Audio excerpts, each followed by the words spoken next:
Now, I don't know much about fashion. I think we know that, Ben. Alright, Anna Winton. Anna Wintour. Whatever. I just don't know about the fashion industry. It's just clothes, isn't it? Not really, no. I mean, I'm not a fashionista or anything, but there's more to fashion than just clothes. But couture fashion, it's kind of frightening, isn't it? They pour these obscene amounts of money into these dresses, but what's their purpose? Yeah, but you could say that about so much art. What's the purpose of a Damien Hirst? What's the purpose of the Mona Lisa? What's the purpose of a David Lynch film? Sometimes I ask myself that too. It's culture, and just because you don't like it doesn't mean it's any less than any other art form. I suppose art and commerce always walk a fine line, but I think you see it so much more strongly in the decadence and culture of high fashion. Possibly. Nevertheless, I think that Dior and I offered an interesting insight into that world. Absolutely, a true fly-on-the-wall experience in a highly respected establishment.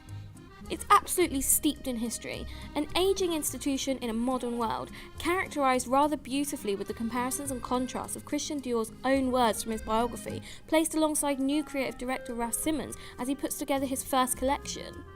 The new and the old colliding is a common theme throughout the documentary, and the conflict between them creates great drama. And you feel the full weight of Dior's reputation squarely on Raf's shoulders throughout. I think the documentary was highly demystifying of the whole fashion industry, and was most rewarding when it went behind the scenes, into the ateliers, Dior's workshops. Absolutely.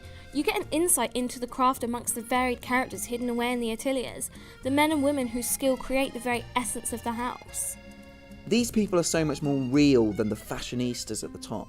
Their desires, their excitement, and their amazing skill are really humanising in an otherwise bizarre and absurd industry. It's strange. The documentary builds towards this first catwalk show for the first collection like a ticking time bomb, and I find myself thrown constantly through two different states of emotions.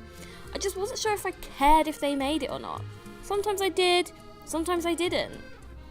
I think, in spite of the insanity of a hugely unrelatable world of high fashion, the characters in the ateliers really made it quite engrossing, and quite beautiful too. So you do see the beauty in fashion? I don't know. You've got to see what I'm saying. It's just, think of the money that's just poured into this stuff. I mean, what story does a dress tell? Think about the money poured into Avatar. What story did that tell? Oh, well, got me there.